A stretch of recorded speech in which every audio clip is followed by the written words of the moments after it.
नमस्कार दोस्तों। एक अत्यंत प्रतापी नृप, एक ऐसा विशाल साम्राज्य जहां सूर्य की किरणें भी मानो अनुमति लेकर ही प्रवेश करती हों। बिल्कुल। एक अभेद्य दुर्ग। हाँ, और उस अभेद्य राजप्रासाद की एक निस्तब्ध रात्रि, कक्ष में चारों ओर स्वर्ण दीपकों की लौ मध्यम है। सम्राट अपनी शैया पर गहन निद्रा में लीन है, परंतु तभी अकस्मात एक रहस्यमयी दृश्य उनकी बंद आंखों में उतरता है। एक ऐसा दृश्य जो सब कुछ परिवर्तित करने वाला था। सत्य कहा आपने। एक ऐसा स्वप्न जिसने उस शूरवीर, उस अजय योद्धा की निद्रा सदा के लिए हर ली। और फिर जन्म लेता है एक असंभव आकर्षण। और जहां ऐसा आकर्षण होता है, वहां विनाश या एक नवीन सृजन का जन्म अवश्य होता है। जी, एक ऐसा आकर्षण जिसके कारण उस शांत राजप्रासाद की विशाल और अभेद्य दीवारों के पीछे अत्यंत भयानक कूटनीतिक और राजनीतिक षड्यंत्रों का जाल बिछने लगता है। देखिए, यह सर्वथा सत्य है कि जब सत्ता के सर्वोच्च शिखर पर आसीन कोई शक्तिशाली शासक जब वह अपने हृदय पर नियंत्रण खो देता है, तो उसकी गूंज केवल उसके शयन कक्ष तक सीमित नहीं रहती, वो गूंज बाहर भी आती है। बिल्कुल। वो गूंज पूरे साम्राज्य की नींव में कंपन उत्पन्न कर देती है। सत्ता और भावनाओं का ये जो टकराव है, वो सदैव ही राज्य के लिए एक अत्यंत संकटपूर्ण स्थिति निर्मित करता है। और आज हम उसी गूंज का, उसी प्रचंड कंपन का अन्वेषण करने वाले हैं। दोस्तों, ये कोई साधारण गाथा नहीं है। ये गाथा है 11वीं शताब्दी के गुजरात की। अनहिलवाड़ की। हाँ, अनिलवाड़, जिसे पाटन के नाम से भी जाना जाता है, उसकी एक अमर ऐतिहासिक नाटिका।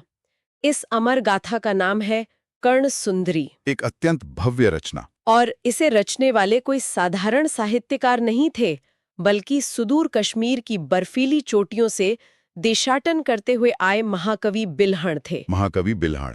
भारतीय संस्कृत साहित्य में उनका नाम अत्यंत आदर और सम्मान के साथ अंकित है। जी, उन्होंने केवल शब्दों को एक श्रृंखला में नहीं पिरोया। मेरा अर्थ है, उन्होंने मानवीय भावनाओं, तत्कालीन राजनीति और राजमहल के गुप्त इतिहास को एक सूत्र में बांधकर एक ऐसी 4 अंकों की नाटिका का निर्माण किया जो सहस्राब्दियों बाद भी प्रासंगिक है। यह तो अद्भुत है। हाँ, उनकी लेखनी में, उनकी भाषा में वो सामर्थ्य था जो निर्जीव प्रस्तर खंडों में भी प्राण का संचार कर दे। यह अत्यंत विस्मयकारी है।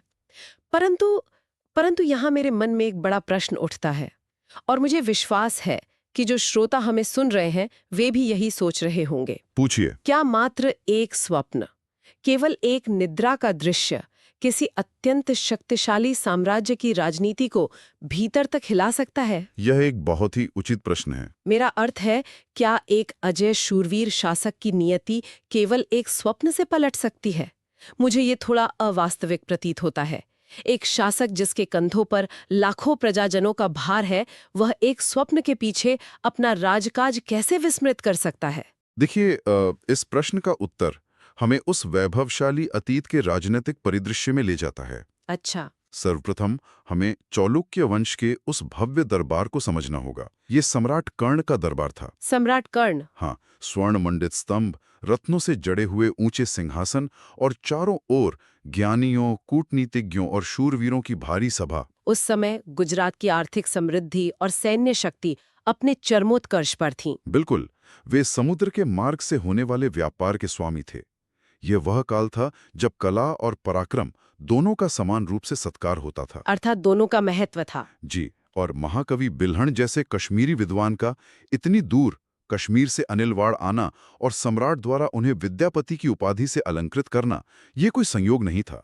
ये राज्य की इसी सांस्कृतिक और राजनैतिक विस्तारवादी नीति का एक अंग था। यह स्पष्ट है कि सम्राट कर्ण का दरबार सांस्कृतिक रूप से अत्यंत समृद्ध था, और महाकवि बिल्हण ने सम्राट कर्ण के वास्तविक जीवन की एक घटना को आधार बनाकर ही ये नाटिका लिखी। सत्य है। परंतु कहानी में जो पहला मोड़ आता है, वो सचमुच हृदय की गति बढ़ा देता है। वो स्वप्न वाला दृश्य। हाँ, सम्राट कर्ण विश्राम कर रहे हैं और उनके स्वप्न में एक अलौकिक, एक अत्यंत दिव्य सुंदरी प्रकट होती है। एक मायावी रूप। उसका रूप ऐसा जैसे स्वयं चंद्रदेव धरती पर उतर आए हों।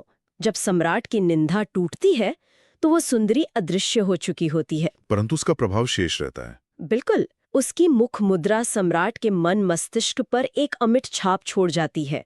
वे उसे भूल नहीं पाते। यहाँ हमें प्राचीन साहित्यों के मनोविज्ञान को समझना होगा। प्राचीन काल में स्वप्न केवल एक मनोवैज्ञानिक घटना नहीं होते थे। तो वे क्या थे? उन्हें भविष्य की पूर्व सूचना या देवताओं का स्पष्ट संकेत माना जाता था। सम्राट कर्ण भी वे भी उसी मानसिक अवस्था में पहुंच गए जहां उन्हें भौतिक संसार से अधिक वो स्वप्न सत्य प्रतीत होने लगा। हे ईश्वर! हाँ, वे अपना राजकाज छोड़कर दिन रात उसी रूप के, उसी सुंदरी के विचारों में मग्न रहने लगे। और यहीं पर कहानी में एक अत्यंत रहस्यमयी मोड़ आता है। महामात्य का प्रवेश। जी, सम्राट का एक महामात्य है, एक अत्यंत चतुर और स्वामी भक्त मंत्री। वो मंत्री एक दिन सम्राट के समक्ष एक चित्र प्रस्तुत करता है। एक बहुत ही महत्वपूर्ण चित्र। ये चित्र विद्याधर की पुत्री कड़ले सुंदरी का है, और जब सम्राट उस चित्र को देखते हैं तो वे हतप्रभ रह जाते हैं। वे आश्चर्यचकित थे। आश्चर्यचकित से भी अधिक, क्योंकि चित्र वाली कन्या सर्वथा वही है जो उनके स्वप्न में आई थी। नैन, मुख मुद्रा, रूप, सब कुछ हूबहू वही। यह एक बहुत ही नाटकीय क्षण है। अब यहाँ मुझे तनिक संदेह हो रहा है। सच कहूं तो क्या ये वास्तव में कोई ईश्वरीय संयोग था या ये महामात्य की कोई सोची समझी कूटनीतिक चाल थी? आपने बिल्कुल सटीक बिंदु पर प्रहार किया है। तो ये चाल थी। देखिए, यहाँ हमें साहित्य के कोमल आवरण को हटाकर तत्कालीन कठोर राजनीति को समझना होगा। विद्याधर का उल्लेख प्रायः पौराणिक कथाओं में देवदूतों या गंधर्वों के लिए होता है। जी, गंधर्वों के लिए। परंतु ऐतिहासिक दृष्टिकोण से यदि हम देखें तो यह विद्याधर संभवतः किसी सीमांत प्रदेश या वनवासी क्षेत्र का एक अत्यंत शक्तिशाली राजा या सामंत था। अच्छा, एक वास्तविक शासक। बिल्कुल। और महामात्य को भली भांति ज्ञात था कि राज्य की सीमाओं की सुरक्षा और साम्राज्य के विस्तार के लिए इस विद्याधर शासक के साथ राजनीतिक गठबंधन अत्यंत आवश्यक है। अर्थात आप ये कह रहे हैं कि ये कोई ईश्वरीय संयोग नहीं था, बल्कि महामात्य द्वारा रचा गया एक अत्यंत गहरा मनोवैज्ञानिक चक्रव्यूह था।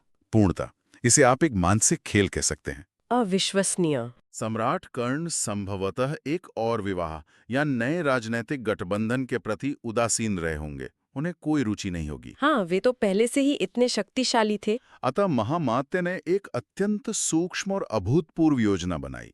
उसने सम्राट के समक्ष उस कन्या के सौंदर्य का इस प्रकार अप्रत्यक्ष रूप से वर्णन करवाया होगा या शयन से पूर्व ऐसी कथाएं सुनाई होंगी। ओह, ताकि वो छवि उनके मस्तिष्क में बैठ जाए। बिल्कुल, जिससे वो छवि सम्राट के अवचेतन मस्तिष्क में गहराई तक बैठ गई। और जब सम्राट ने उसे स्वप्न में देखा तो महामात्य ने अत्यंत चतुराई से वो चित्र प्रस्तुत कर दिया ताकि सम्राट इसे नियति का, देवताओं का संकेत मान ले।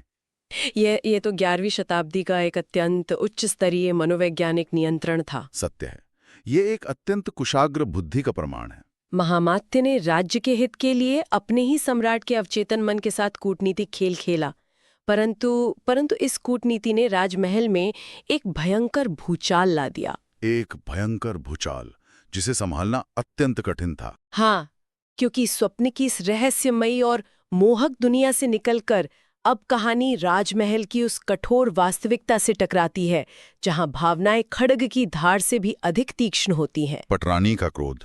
बिल्कुल, वो वास्तविकता थी राजमहल की पटरानी, मुख्य रानी। जब मुख्य रानी को सम्राट के इस नए आकर्षण का तनिक भी आभास होता है तो उनका हृदय घोर असुरक्षा और तीव्र क्रोध से भर उठता है। यह एक अत्यंत स्वाभाविक प्रतिक्रिया थी। और देखिए, यदि हम इसे केवल एक स्त्री की ईर्ष्या मानेंगे तो यह एक बहुत बड़ी भूल होगी। तो इसके पीछे और क्या कारण थे? राजनैतिक दृष्टिकोण से पटरानी का यह व्यवहार अत्यंत स्वाभाविक और तार्किक था। तार्किक कैसे? यह केवल प्रेम छीन जाने का भय नहीं था। यह एक महारानी का अपना अधिकार, अपना सम्मान और अपनी सर्वोच्च सत्ता छीन जाने का संकट था। ओह, सत्ता का संकट। हाँ, उस काल की राजनीतिक संरचना में पटरानी का स्थान केवल एक पत्नी का नहीं होता था। वो एक शक्तिशाली राजनीतिक भागीदार होती थी।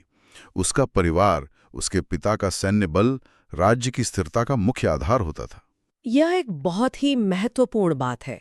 अर्थात सम्राट वे स्वयं भी रानी को सीधे क्रोधित करने का जोखिम नहीं उठा सकते थे। कदापि नहीं। इससे राज्य में गृह युद्ध की स्थिति उत्पन्न हो सकती थी। और इसी सत्ता के भय ने, इसी राजनैतिक संकट ने रानी को अत्यंत कठोर निर्णय लेने पर विवश कर दिया। महारानी ने कर्ण सुंदरी को महल में प्रवेश करने से रोकने के लिए एक प्रकार का अभेद्य राजनैतिक चक्रव्यूह रच दिया। एक संपूर्ण प्रतिबंध। हाँ, रानी ने अंतःपुर को पूर्णतः सील कर दिया। हर द्वार पर कड़ा पहरा, हर मार्ग पर महारानी के निष्ठावान गुप्तचर। कोई भीतर नहीं आ सकता था। ऐसा प्रतीत होता था मानो उस महल में अब वायु का प्रवेश भी रानी की पूर्व अनुमति के बिना वर्जित हो गया हो। यह इतनी कठोर व्यवस्था कार्य कैसे करती थी? देखिए, प्राचीन भारतीय राजमहलों में अंतःपुर महिलाओं का एक अत्यंत सुरक्षित और एकांत भाग होता था। जी। रानी ने वहां महिला अंगरक्षकों, जिन्हें प्रतिहारी कहा जाता था, और अत्यंत विश्वास पात्र सेवकों को नियुक्त कर दिया। कोई भी संदेश, कोई भी वस्तु, यहाँ तक कि सम्राट का कोई संदेशवाहक भी अंतःपुर में बिना रानी की अनुमति के प्रवेश नहीं कर सकता था। यह तो सचमुच एक सूचना प्रतिबंध था। बिल्कुल। महारानी ने सम्राट की हर गतिविधि, हर संपर्क पर अपना पूर्ण नियंत्रण स्थापित कर दिया। तो महारानी ने राजमहल के भीतर एक संपूर्ण सूचना अवरोध स्थापित कर दिया। परंतु यहाँ मुझे महाकवि बिल्हड़ की बुद्धिमत्ता पर आश्चर्य होता है।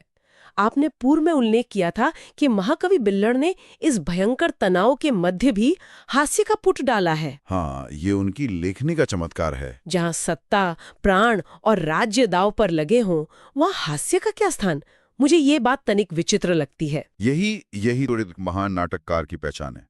बिल्हड़ ने विदूषक के पात्र का अत्यंत कुशाग्रता से उपयोग किया है। विदूषक? हाँ, रानी की जो ईर्ष्या है और उसकी ये जो अति सुरक्षा व्यवस्था है, विदूषक उस पर तीखा व्यंग करता है। रानी का हर प्रयास, हर कड़ा नियम सम्राट को रोकने के लिए होता है। जी। परंतु अनजाने में वे प्रयास ही सम्राट की उत्सुकता को और तीव्र कर देते हैं। अरे!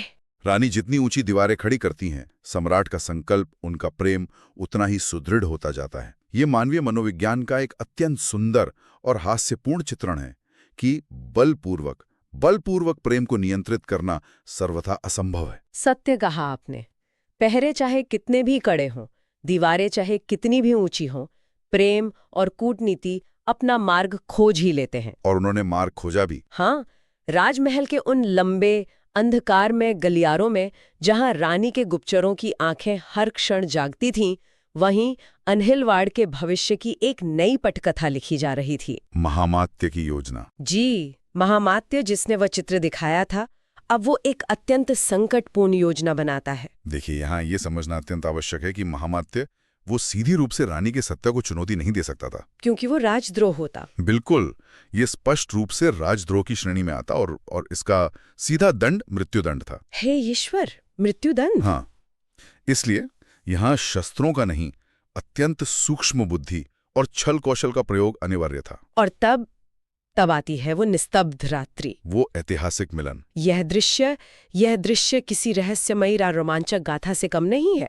पूर्णमासी की चांदनी रात है जी। राजमहल का वह एकांत उद्यान जहां चमेली और पारिजात के पुष्पों की सुगंध से पूरी वायु सुवासित है। क्या अद्भुत चित्रण है। पहरेदारों की आंखों में धूल झोंककर महामात्य की अभूतपूर्व चतुराई से कर्णसुंदरी को गुप्त रूप से उस स्थान पर लाया जाता है, और वहीं चांदनी के उस मायावी प्रकाश में सम्राट और कर्णसुंदरी की पहली भेंट होती है। ये एक अत्यंत ही संकटपूर्ण क्षण था। परंतु महामात्य ने महारानी के उस अभेद्य पहरे को, उस चक्रव्यूह को कैसे भेदा? इसके लिए संस्कृत नाटकों की एक अत्यंत प्रमुख और शक्तिशाली विधा का उपयोग किया गया। कौन सी विधा? भेष बदलना, रूप परिवर्तित करना। हाँ, महामात्य की योजना में हर व्यक्ति को अपनी एक विशेष भूमिका निभानी थी।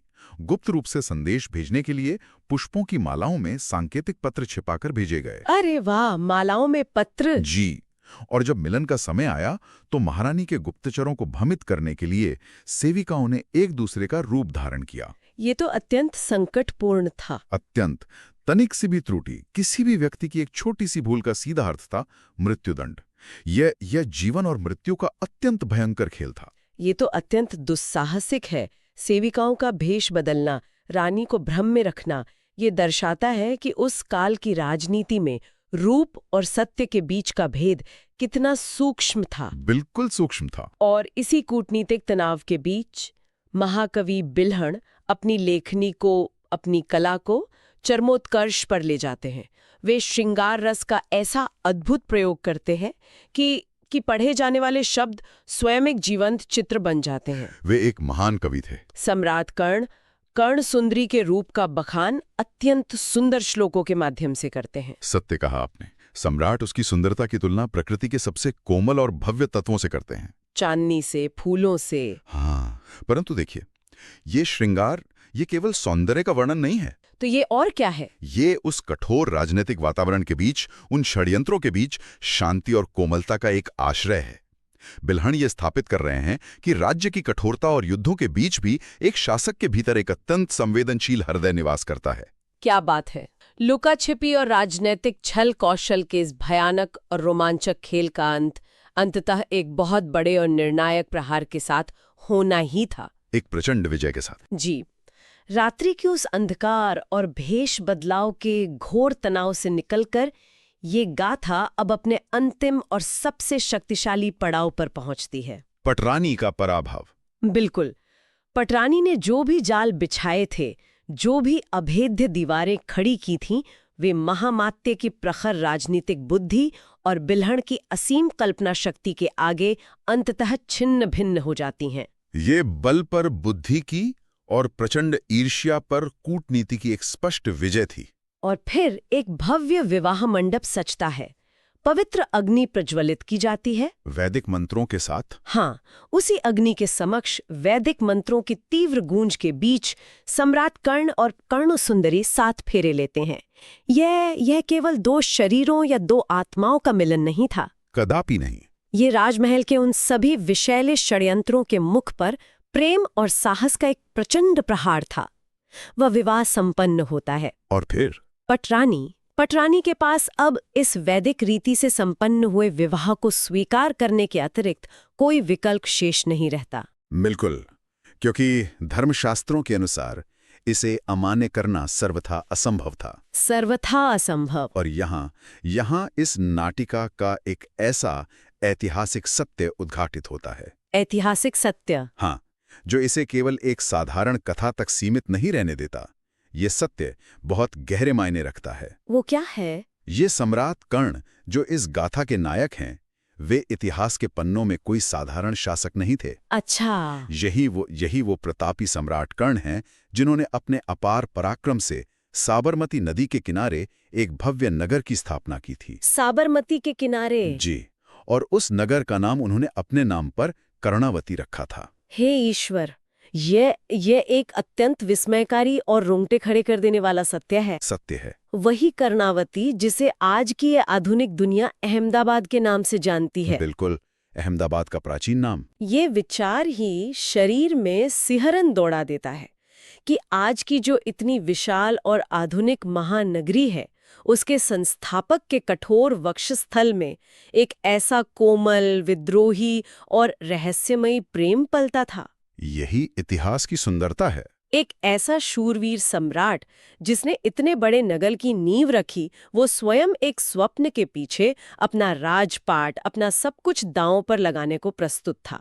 यह सत्य इस कथा को सचमुच एक अलग ही स्तर पर ले जाता है। और यही कारण है कि महाकवि बिल्हण की ये रचना इतनी महत्वपूर्ण है। जी। ये गाथा हमें अत्यंत स्पष्ट रूप से दिखाती है कि 11वीं शताब्दी की भारतीय संस्कृति में कला, साहित्य और कवियों का कितना ऊंचा स्थान था। वे सर्वोपरि थे। हाँ, एक कवि किसी राजनीतिक घटना या एक विवाह को मात्र एक राजकीय सूचना नहीं रहने देता। वो उसमें प्राण फूंक देता है। बिल्कुल, वो उसे श्रृंगार, हास्य, कूटनीति और रहस्य के धागों में बुनकर एक अमर गाथा में परिवर्तित कर देता है।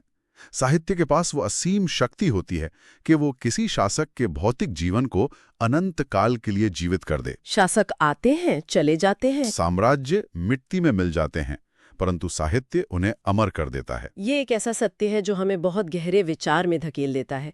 इतिहास की पुस्तकों में तो राजाओं के युद्ध, उनकी संधियां और उनके द्वारा जीते गए राज्यों का ही नीरस और शुष्क विवरण प्राप्त होता है। केवल तिथियां और तथ्य। हाँ, केवल तिथियां। परंतु न जाने कितनी और ऐसी अनसुनी गाथाएं, कितने और ऐसे भयंकर राजनीतिक षड्यंत्र होंगे जो आज भी किसी महाकवि बिल्हण की प्रतीक्षा कर रहे हैं ताकि संसार उनके वास्तविक स्वरूप को जान सके। न जाने कितने रहस्य दबे होंगे। क्या हमारे आसपास के उन पुराने खामोश खंडहरों की जड़ों में या हमारे आधुनिक नगरों की नींव के नीचे भी ऐसी ही कोई रहस्यमयी और स्पंदित करने वाली कहानी दबी पड़ी है जो बस कोई सुनने वाला ढूंढ रही है? एक अत्यंत गहरा प्रश्न है। ये एक ऐसा विचार है जिसे हम यहीं इसी विस्मय के साथ छोड़ रहे हैं ताकि आप स्वयं इस पर मनन कर सकें। एक सुंदर विचार। दोस्तों, यदि राजा कर्ण और कर्ण सुंदरी की इस अमर गाथा ने आपके हृदय को छुआ हो और इतिहास के इस सुनहरे पन्ने को महसूस करके आपको आनंद आया हो, तो इस वीडियो को लाइक करें, अपने प्रियजनों के साथ साझा करें, टिप्पणियों में अपने विचार बताएं और हमारे चैनल को सब्सक्राइब अवश्य करें ताकि हम ऐसी ही और अद्भुत गाथाएं आप तक लाते रहें। नमस्कार।